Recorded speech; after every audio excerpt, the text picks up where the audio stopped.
دل میں میل کچیل رکھ کے نفل پڑھنا، عبادتیں کرنا، ریاضتیں کرنا، صدقات دینا زیادہ نفع بخش نہیں ہوتا۔ دل صاف ہونا تو تھوڑی عبادت بھی کام آ جاتی ہے۔ یہ حدیث بتاتی ہے کہ دل صاف ہو تو تھوڑے صدقے بھی زیادہ نفع کر جاتے ہیں۔ کچھ چیزوں سے دل سخت ہوتا ہے۔ جو لوگ دنیا داری کی اور فضول باتیں زیادہ کرتے ہیں ان کا دل سخت ہو جاتا ہے۔ جو ہنستے زیادہ ہیں ان کا بڑا سخت ہو جاتا ہے۔ اور صوفیاء کہتے ہیں جو کسی پہ ہنستے ہیں نا ان کا تو مردہ ہی ہو جاتا ہے، تو معاملہ ہی ختم ہو گیا۔ اور جو لوگ رزق حرام کی طرف بڑھتے ہیں ان کا دل بھی مردہ ہو جاتا ہے۔ اور اقبال کہتے ہیں جو مشینی زندگی گزارنے لگتے ہیں نا روحانی زندگی سے نکل جاتے ہیں۔ ہم آج کل مشینی زندگی پہ آ گئے۔ ہمارے پاس انٹرنیٹ ہے، موبائل ہے، آواز کے فاصلے اتنے کم ہوئے ہیں کہ دلوں کے فاصلے بڑھ گئے۔ اقبال کہنے لگے دل کے لیے موت ہے، دل کے لیے موت ہے، دل کے لیے موت ہے یہ مشینوں کی حکومت۔ احساس مروت کو کچل دیتے ہیں یہ آلات، آلات پہ زندہ ہیں ہم۔ دل کے لیے موت، اور کسی کے گھر جانا، دروازے پہ دستک دینا، اور کبھی خط لکھنا تو سوچ سوچ کے، کبھی کاٹنا تو پھر لکھنا۔ لفظ یہ اس کے شایان شان نے یہ جملہ میں نے بدل دیا، لیکن اب بے باکانہ گفتگو ہے، تو مجھے وائس کر دے میں تجھے وائس کر دوں گا، حال ہی کوئی نہیں۔ تو کیا کوئی سوچے گا، کیا کوئی لکھے گا، کیا کوئی اس میں خوبصورتی کے رنگ بھرے گا؟ سخت ہو جاتے ہیں دل جب آپ مشینوں کی زندگی میں زندہ رہتے ہیں۔ دل نرم کیسے ہوتے ہیں؟ میرے نبی پاک نے فرمایا یتیم کے سر پہ ہاتھ پھیر رب تیرا دل نرم کرے گا۔ اگر زنگ لگ جائے دل کو تو اللہ کا ذکر کر، قرآن پاک کی تلاوت کر، اللہ تیرے دل کو نرم کر دے گا۔ اور پھر فرمایا کہ اگر دل سخت ہو جائے تو موت کو یاد کر، تیرا دل نرم ہو جائے گا۔ اچھوں کی صحبت اختیار کریں تو دل نرم ہو جاتا ہے۔ قبروں کی زیارت کریں، جائیں کبھی اپنے شہر کے قبرستان میں، غور کریں کہ وہ چودھری صاحب لیٹے ہیں، یہ علامہ صاحب لیٹے ہیں، وہ فلاں بہت بڑے افسر لیٹے ہیں، وہ دیکھو وہ میرا عزیز لیٹا ہے۔ وہ ہارون رشید نے کہا حضرت داؤد طائی سے نصیحت کر دیں، تو فرمانے لگے باپ کدھر ہے تیرا؟ کہا حضور قبرستان میں، اماں قبرستان میں، دادا نانا بڑے بھائی سب قبرستان۔ فرمایا میں کیا نصیحت کروں؟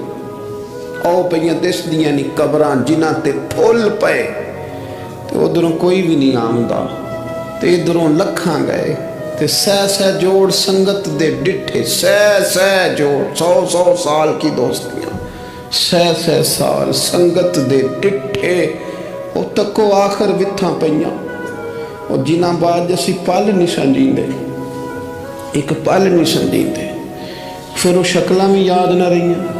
سہ جوڑ کا یہ کوئی کم ہے دل کو نرم کرنے کے لیے؟ تیرے پاس موت کا تذکرہ قبروں کی ضائع کو تھوڑی ہے۔ یہ چیزیں دل نرم کرتی ہیں، یاد نرم کرتی ہیں چیزیں دل۔ پتہ ہے سب سے بڑی بیماری کیا ہے بندے کی؟ خوفناک علامت کیا ہے دل کے بیمار ہونے کی؟ کہ کوئی بندہ بیماری میں ہے اور ادھر ایک بندہ اس کو دیکھ کے خوش ہو رہا ہے، کسی کو زوال آ گیا ہے، کاروبار ڈوب گیا ہے، اور یہ دیکھ کے خوش ہو رہا ہے۔ مر گیا ہے اس کا دل، مردہ ہے، اندر کوئی دل نہیں آ۔ یعنی ایک بندہ رسوا ہو گیا اور یہ خوش ہو رہا ہے، دیکھا میں نے نہیں کہا تھا۔ جب کوئی کسی کی رسوائی، کمزوری اور کسی کے زوال پر راضی ہونے لگے تو پھر سمجھ لے کہ اس کا حال اتنا برا ہو گیا ہے کہ اب یہ اخلاقی طور پر مردہ زندگی گزار۔ ہمارا اب یہ حال ہے کہ ہم لوگوں کے دکھوں پر ہنسنے لگے۔ ہم کسی کے ہاں کوئی شخص تکلیف میں آتا ہے تو ہم اس کو کہکہوں میں اڑاتے ہیں۔ یارو زندہ قومیں یہ کام نہیں کرتی، زندہ قومیں یہ کام نہیں کرتی۔ میرے نبی پاک صلی اللہ علیہ وسلم نے فتح کے موقع پر بھی گردن کو جھکا کے بتایا کہ جب رب عروج دے تو پھر اللہ کی بارگاہ میں جھک جایا کرو۔ کسی شخص کے پتہ ہے ایک حدیث سنو، یہ مسلم شریف میں موجود ہے۔ حضور نے فرمایا ایک بندہ گناہ کرتا تھا، پھر اس نے توبہ کر لی، اگر کسی نے دوبارہ اسے وہ گناہ یاد کرایا کہ تو یوں ہوتا تھا، اگر کسی نے اسے دوبارہ گناہ یاد کرایا تو یاد کرانے والے کو اللہ سزا کے طور پر مرنے سے پہلے پہلے اس گناہ میں مبتلا کر دے. خفیہ تدبیر آئے گی اللہ. جس کو اللہ نے معاف کر دیا، زمین آسمان بھول گئے، فرشتوں کے دفتر سے اس کا گناہ محو کر دیا گیا، تو نے کیوں یاد رکھا؟ لیکن ہمارے دل اس طرح کے ہیں، خیر کی خبریں نہیں دیتے ہم خیر کی خبر نہیں دیتے، مثبت بات نہیں کرتے، ہمارے رویے دوسروں کے بارے میں سخت ہیں. یعنی بہو سے داماد سے اختلاف ہو گیا، پھر اس نے معافی مانگ لی، پھر ہم نے معاف کر دیا، پھر 1 سال کے بعد دوبارہ لڑائی ہوئی تو پچھلی بات دوبارہ یاد کرنی چاہیے تھی، اس کی تو معافی دے دی تھی آپ نے، لیکن آپ نے پھر یاد کر لی وہ بات. اس کا مطلب ہے آپ نے صلح کی تھی، دل صاف نہیں کیا تھا. دل جب آپ صاف کر لیں تو پھر معاملہ ختم ہو گیا. پھر آپ پھر نکال پھینکے ساری چیزیں. مسند امام احمد بن حنبل میں حدیث ہے، حضرت انس بن مالک رضی اللہ تعالیٰ عنہ کہتے ہیں میں بھی بیٹھا تھا، حضرت عبداللہ ابن عمر رضی اللہ تعالیٰ عنہ بھی حضور کی بارگاہ میں بیٹھے تھے. نبی پاک صلی اللہ تعالیٰ علیہ وسلم نے فرمایا ابھی ایک شخص تمہارے پاس آنے والا ہے، تیاری کر لو، آنے والا جنتی ہے. کہتے ہیں ایک شخص اندر داخل ہوا تو سادہ سا بندہ، داڑھی سے پانی کے قطرے گر رہے، جوتے ہاتھ میں پکڑے یا بغل میں دبائے، وہ آ گیا، حضور سے بات چیت کی، چلا گیا. ہم بڑے خوش تھے کہ کمال نہیں ہو گیا جس کو حضور نے دنیا میں جنت کی بشارت عطا کر دی. اگلے دن اس نے اتفاق، ہم اسی جگہ اسی حال میں بیٹھے تھے کہ پھر محبوب نے فرمایا بھی ایک بندہ آنے لگا، جنتی ہے. کہتے ہیں وہ بندہ آیا تو دیکھ کے حیران ہو گئے، یہ تو وہی کل والا ہی بندہ ہے. اسی طرح داڑھی سے پانی کے قطرے گر رہے ہیں، جوتے اس کی بغل میں آ کے بیٹھ گیا. تیسرے دن اللہ کی قدرت ہم وہیں بیٹھے تھے، پھر حضور نے فرمایا بندہ آنے لگا، زیارت کر لو، تیاری کر لو، بندہ جنتی ہے. وہی بندہ آیا جو پہلے 2 دن آیا تھا. حضرت عبداللہ ابن عمر کہتے ہیں کہ وہ حضور سے کوئی بات چیت کر کے جانے لگا تو میں اس کے پیچھے ہو گیا. میں نے اس کو جا کے سلام کے بعد کہا کہ یار میں تیرا مہمان بننا چاہتا ہوں، 3 راتوں کے لیے رکھ لو گے؟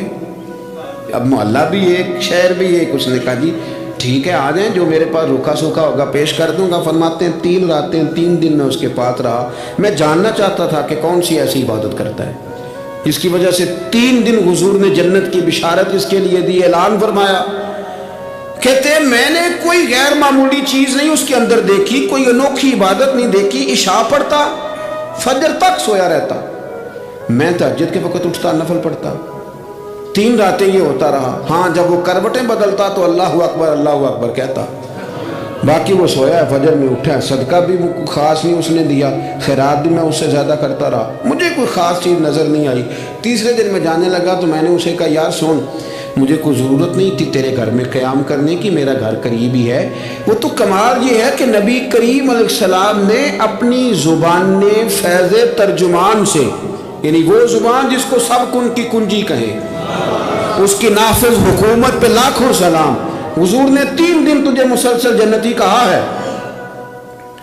میں تو دیکھنے آیا تھا کہ تیرے اندر کوئی عمل ہو تو میں بھی وہ شروع کروں. تو وہ کہنے لگا یہی ہے جو آپ نے دیکھ لیا ہے، فرض نماز ہی پڑھتا ہوں، روٹین کے کام ہی کرتا ہوں، کوئی خاص چیز تو میرے پاس کوئی نہیں. حضرت عبداللہ ابن عمر فرماتے ہیں میرے تو سمجھا کہ میں تو اس سے زیادہ خیر کے کام کرتا ہوں. اب میں سوچتا ہوا وہاں سے نکلنے لگا کہ پھر کیا خاص بات ہے جو نبی پاک نے 3 دفعہ اسے جنتی کہا ہے. جب میں نکلنے لگا نا، دروازے پہ مڑنے لگا تو اس نے آواز دی، کہا یار سنو، ایک بات یاد آئی ہے. میں نے کہا وہ کون سی؟ کہنے لگا یار جب سے بالغ ہوا ہوں نا، جب سے اللہ نے توفیق اسلام دی ہے، میں نے جب بھی اپنا دل دیکھا ہے نا، جب بھی میرے دل میں کسی کے لیے حسد کوئی نہیں، کوئی عداوت نہیں، کوئی بغض نہیں، کوئی کینہ نہیں، کوئی کیا کر رہا ہے، میرے دل میں سب کے لیے خیر ہی ہے. دل میرا صاف ہے، اس کے علاوہ نہیں مجھے پتا کیا عمل ہے. حضرت عبداللہ بن عمر کہتے ہیں پھر مجھے سمجھ آ گئی ہے کہ جو تیرے دل کی صفائی ہے نا، یہ بنیاد بن گئی ہے جس کی بنیاد پر نبی پاک نے تجھے 3 دفعہ جنت کی بشارت عطا فرمائی ہے. تو امام غزالی رحمۃ اللہ علیہ فرمانے لگے کہ اگر آئینے پہ گرد پڑ جائے تو اس میں عکس صحیح نظر نہیں آتے، آئینے صاف کر لیے جائیں تو پھر اس پہ عکس نظر آتے ہیں. ہمارے آئینے نا تھوڑے سے گرد والے ہو گئے ہیں، دل تھوڑے سے نا میلے کچیلے ہو گئے ہیں، تو کوئی بھی عکس اس پہ سختی، طبیعتوں کی، مزاجوں کی سختی، دوسروں کے بارے میں ڈاٹے جذبات ہمارے، ہمارے رویے ڈاٹے، ہماری طبیعتیں سخت۔ حضرت عبداللہ ابن مسعود رضی اللہ تعالیٰ عنہ نے ایک شخص کو جنازے کے موقع پہ ہنستا ہوا دیکھ لیا، فرمایا آج کے بعد تیرے ساتھ کلام نہیں کروں گا۔ جس کا جنازہ دیکھ کے بھی دل نرم نہیں ہوا اور قبرستان دیکھ کے بھی دل نرم نہیں ہوا، وہ تو سخت دل بندہ ہے۔ سخت دل بندے سے دوستی کبھی نہیں رکھوں گا، میں تو درد دل والوں سے پیار کروں گا، تیرے ساتھ میں کلام نہیں کرتا۔ تو کس طرح کا شخص ہے بھائی جسے یہاں آ کے بھی ہنسی آ رہی ہے، مذاق سوچ رہا ہے؟ تو دل کی نرمی میرے نبی پاک صلی اللہ علیہ وسلم نے نا دل پر، ہم نے نا کپڑوں پر بڑی محنت کی، ہم نے چہروں پر بڑی محنت کی، ہم نے اپنے ظاہر کو سنوارنے پر بڑی، ہم نے اپنے حق میں بڑے بڑے لفظ یاد کیے، بڑی کہانیاں یاد کی، پر دل کے لیے محنت، اس پر محنت ہی نہیں کی۔ اعلیٰ حضرت فاضل بریلوی کتنے بڑے عالم ہیں، 1000 کتاب کے مصنف، اور ان کے فتاوی موجود ہیں کہ جس بندے کا تلفظ ٹھیک نہ ہو، یعنی جو ضروری قواعد ہیں وہ قرآن پاک کے جس کو نہ آتے ہوں، اس کے پیچھے نماز نہیں۔ جو ہا اور ہا میں فرق نہیں کر سکتا، حمزہ اور عین میں فرق نہیں کر سکتا، وہ الفاظ کا معنی بگاڑ دے گا۔ لیکن اعلیٰ حضرت چونکہ صوفی ہیں، درویش ہیں، علم کے ساتھ تو ایک اور رنگ بھی بیان کرتے ہیں۔ وہ کہتے ہیں یہ نہ ہو کہ صرف تو حروف کے ہیر پھیر میں لگا رہے، سغرے کبرے ٹھیک کرتا رہے، دارابا یادرب کے چکر میں پڑا رہے اور دل پر تو توجہ ہی نہ دے۔ فاضل بریلوی رحمۃ اللہ علیہ فرمانے لگے کہ 2 علماء نے قرآن ایک درویش کے پیچھے نماز پڑھی تو مستحب جو قواعد تھے نا جن کے بغیر نماز، وہ ٹھیک نہیں تھے ذرا ان کے، تو وہ کہنے لگے دیکھا جی اتنے بڑے پیر صاحب ہیں اور ان کی تو قرات ہی ٹھیک نہیں، تلفظ ہی ٹھیک نہیں۔ حالانکہ لفظ تاثیر سے بنتے ہیں، تلفظ سے نہیں۔ لفظ تاثیر سے بنتے ہیں، تلفظ سے نہیں۔ اہل دل آج بھی ہیں اہل زبان سے آگے۔ انہوں نے کہا جی بابا جی کا تو تلفظ ہی ٹھیک نہیں۔ اعلیٰ حضرت نے لکھا ہے ملفوظات شریف میں، فرماتے ہیں پھر وہ نہ نہانے کے لیے چلے گئے نماز پڑھ کے فارغ ہو کے، تو وہ پانی میں اتر گئے تو شیر ان کے کپڑے اٹھا کے لے گیا۔ اب کتنی کو دیر پانی میں رہتے، نکلے بھی تو کیسے نکلے، شرم آتی ہے۔ مختصر لباس پہن کے وہ غسل کرنے کے لیے گئے تھے، اب پانی میں سردی، کتنی کو دیر بندہ پانی میں رہے۔ لوگوں نے آ کے کہا حضور آپ کے مہمان تو الجھ گئے، بڑے بری طرح پھنس گئے، مہربانی فرمائے ان کو تو بچائیں، وہ تو سخت الجھن میں۔ کیا ہوا؟ کہنے لگے وہ شیر کپڑے لے گیا اور وہ پانی میں ہے، کچھ تو ہونا چاہیے۔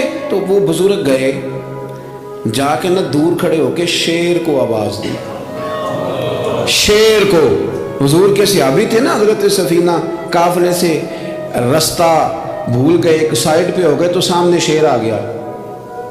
میں نے کہا ہے لیکن جب آ جائے تو، جب شیر سامنے آ جائے، جب سامنے آ جائے پھر پتہ چلتا ہے کہ یہ تو واقعی آ گیا ہے، پھر انداز اور ہوتا ہے۔ حضرت سفینہ کے سامنے شیر ہی آ گیا، مشکات میں شیر آیا۔ اب کوئی بھاگتا ہے، کوئی چڑھتا ہے درخت پہ، کوئی لکڑی اٹھاتا ہے، کوئی اسلحہ پکڑتا ہے۔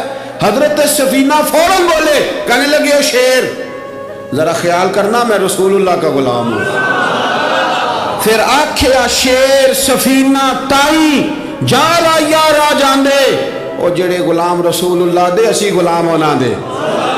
شیر دم لاتا رستہ چھوڑ گیا، اور بابا جی بھی گئے۔ فاضل بریلوی کہتے ہیں شیر کو آواز دی، شیر دوڑا آیا، آگے کہنے لگے وہ ہمارے مہمانوں کے کپڑے لے گیا، تو یہ شرم نہیں آتی؟ تو شیر کپڑے اٹھا کے واپس لایا۔ ان علماء کو، حضرات علماء کو کپڑے پیش کیے۔ جب ان کو پیش کیے تو پیش کرتے ہی وہ بزرگ پھر فرمانے لگے، کہنے لگے مولانا تم نے لفظ سیدھے کیے ہیں، میں نے دل سیدھا کیا ہوا ہے۔ تم نے محنت کر کے نا لفظ ٹھیک کیے ہیں، لیکن میں نے دل ٹھیک کیا ہے۔ دل پاک ہوئے تے پاک ہی ملدا ہے، تے بنا پاکوں پاک نہیں ملدا۔ سارے جسم دے تھون نالوں ایک ٹکڑا تھولا دل دا۔ حضرت سلطان باؤ رحمت اللہ علیہ فرمانے لگے دل کالے نالوں منہ کالا چنگا، دل کالے نالوں منہ کالا چنگا، جے کوئی رمز پچھانے۔ اگر کسی کو بات کی سمجھ آئے تو دل نہیں سیاہ ہونا چاہیے، منہ ہو بھی جائے تو کام چل جاتا ہے۔ تو اپنے دل کی صفائی پر دیکھیں میرے نبی پاک علیہ وسلم نے ارشاد فرمایا کہ رب نہ تمہارے مال دیکھتا ہے نہ چہرے دیکھتا ہے، رب تو تمہارا دل دیکھتا ہے۔ اور امام غزالی حدیث لائے ہیں، حضرت عمر فاروق رضی اللہ تعالیٰ عنہ فرماتے ہیں کسی نے حضور صلی اللہ علیہ وسلم سے پوچھا کہ رب آسمانوں میں کہ زمینوں میں؟ جلوے تیری ذات کے کو بکو ہیں، جدھر دیکھتا ہوں ادھر تو ہی تو ہے، اللہ زمینوں میں کہ آسمانوں میں؟ تو حضور فرمانے لگے رب تو بندہ مومن کے دل میں رہتا ہے، اللہ تو مومن کے دل میں ہے۔ مومن کے دل کتنا بڑا ہے وہ دل جس میں رب ہے، رب کی یاد ہے، رب کی محبت ہے۔ اس لیے حضرت عمر فرمایا کرتے تھے میں نے دل کی آنکھوں سے اپنے مالک کی زیارت کی ہے۔ اور اقبال نے شاید اسی لیے مشورہ دیا تھا کہ دل بینا بھی کر خدا سے طلب، آنکھ کا نور دل کا نور نہیں، اللہ سے آنکھوں والا دل مانگ، اندھا نہ ہو جائے کہیں تیرا دل، دل بینا بھی کر خدا سے طلب، آنکھ کا نور دل کا نور نہیں۔ عزیز بھائی اللہ کے جلوے، لیکن ایک بات ذہن میں رکھنا،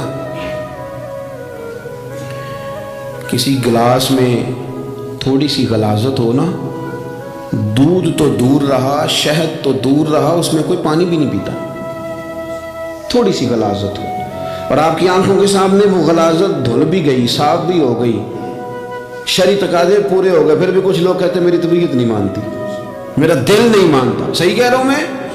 او بھائی اتنی سی غلاظت گلاس میں تھی اور سادہ پانی نلکے کا، تو اس میں پینا پسند ہی نہیں کرتا، اور اگر دل غلاظت سے بھرا ہو تو رب کی محبت وہاں آئے گی، خدا اپنا قرب وہاں رکھے گا؟ کسی سے جلنا، کسی سے حسد کرنا، کسی کے بارے میں عداوت رکھنا، کچی بولیاں بولنا، اور اب تو اتنا عجیب حال ہو گیا، جماعتیں جماعتوں کے بارے میں برا خیال کرتی ہیں، خانقاہ اور آستانوں کا یہ حال ہے کہ سبق پڑھایا جاتا ہے دوسرے کے خلاف، بس ہم ٹھیک ہیں۔ یہ تصوف ہے کہ نرا تو ٹھیک ہے؟ طریقت تو یہ تھی کہ میں ٹھیک نہیں باقی سارا زمانہ ٹھیک ہے، تو کس چکر میں پڑا ہوا ہے؟ اعلیٰ حضرت فاضل بریلوی رحمۃ اللہ تعالیٰ علیہ کے ایک درویش تھے، تو فاضل بریلوی رحمۃ اللہ علیہ سے کہنے لگے میں نے مرید ہونا ہے، فرمانے لگے پتر جلدی نہ ہو، جا سارا زمانہ دیکھ، اگر کوئی میری طرح کا مل گیا، مجھ سے بہتر مل گیا تو پھر میرے ساتھ وعدہ کر وہیں رہ جانا، ہاں اگر تیرے خیال میں نہ ملا تو پھر آنا، جا گھوم زمانہ دیکھ۔ یہ کیا بات ہوئی کہ آپ نفی کرنے لگے سارے زمانے کی اور کہیں صرف میں ٹھیک ہوں، فقط میں ٹھیک ہوں؟ یہ طریقت ہے؟ اور تصوف والے تو لوگ یہ کہا کرتے تھے میں تے بندہ ٹھگ جے لوکو، میں تے بندہ چور، اور جس دا خلقت کلمہ پڑھ دی وہ محمد ہور۔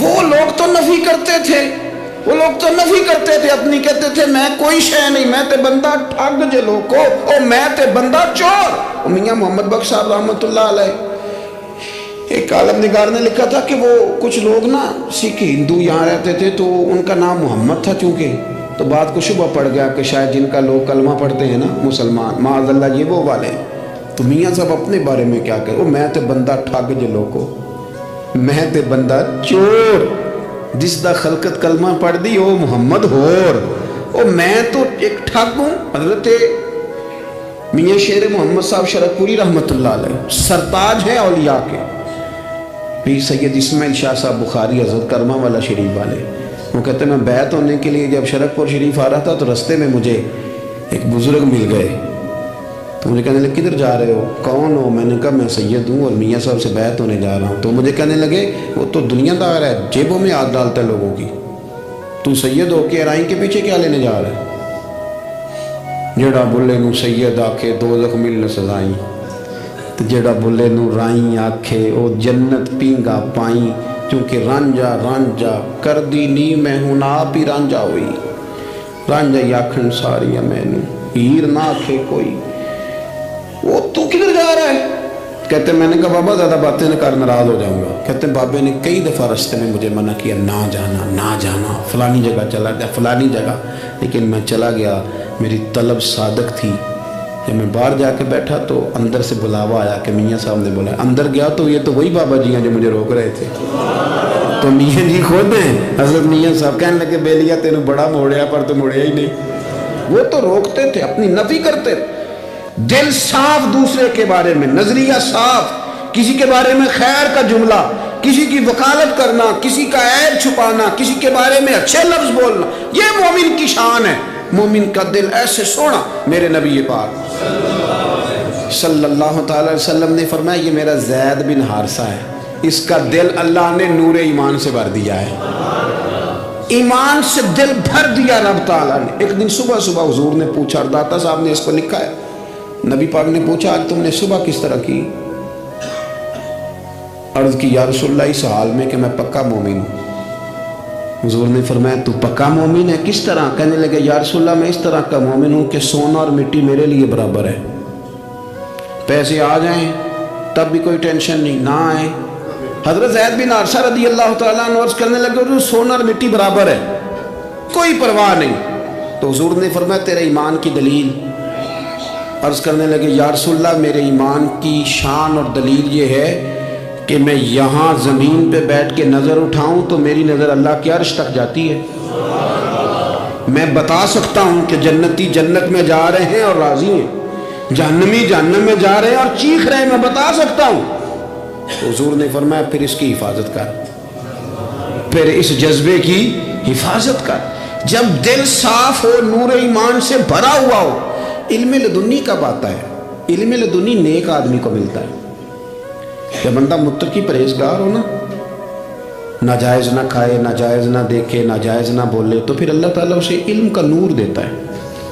جو لوگ کہانیوں میں الجھ جاتے ہیں نا، زیادہ باتیں کرتے ہیں، زیادہ گھومتے ہیں، زیادہ سازشی عناصر کا شکار ہوتے ہیں، ان کے تو حافظے کمزور ہو جاتے ہیں، یاد ہی نہیں رہتا، باتیں اتنی کرتے ہیں پتہ نہیں سویرے کیا کہا تھا، دوپہر کو کیا کہہ رہے ہیں۔ جب انسان کا دائرہ کار تقوی والا ہو پھر اس پر علم کی روشنی کھلتی ہے، پھر دروازے کرم کے کھلتے ہیں۔ اپنے دائرے محدود کر لیے جائیں۔ سوچے میں بڑے بڑے لوگ آپ کو زندگی میں ملیں گے، مشورے دیں گے، وہ جناب آپ کو پتہ ہی نہیں آپ کتنے بڑے ہیں، آپ فلانی جگہ کھڑے تھے، فلانے کے ساتھ ہنس رہے تھے، یہ آپ کو خراب کرنا چاہتے ہیں، کسی تکبر میں مبتلا کرنا چاہتے ہیں۔ آپ زمین پہ رہیں تاکہ زمین والوں سے رشتہ مضبوط رہے، دل کی صفائی، دل صاف ہو، کوئی حسد نہیں، کوئی کینہ نہیں، دل پر توجہ دیں۔ سب سے ضروری کام ہے کہ ہم سویرے اٹھ کے اپنے دل سے پوچھیں کہ تیرا لوگوں کے بارے میں خیال کیا ہے، شام کو پوچھیں کہ تیرا لوگوں کے بارے میں رویہ کیا ہے۔ آپ اپنے دل لوگوں کے لیے صاف کر دیں، اس میں خیر پیدا کر لیں، تو پھر آپ محسوس کریں گے طبیعت ہلکی پھلکی بھی ہے، حشاش بشاش بھی ہے، ٹھنڈی بھی ہے، اور پھر اس میں اللہ رسول کی محبت کے جلوے بھی ہیں۔ پھر یہ خیر کی طرف ہمیں بلا رہی ہے۔ اللہ تبارک و تعالیٰ توفیق عمل عطا فرمائے۔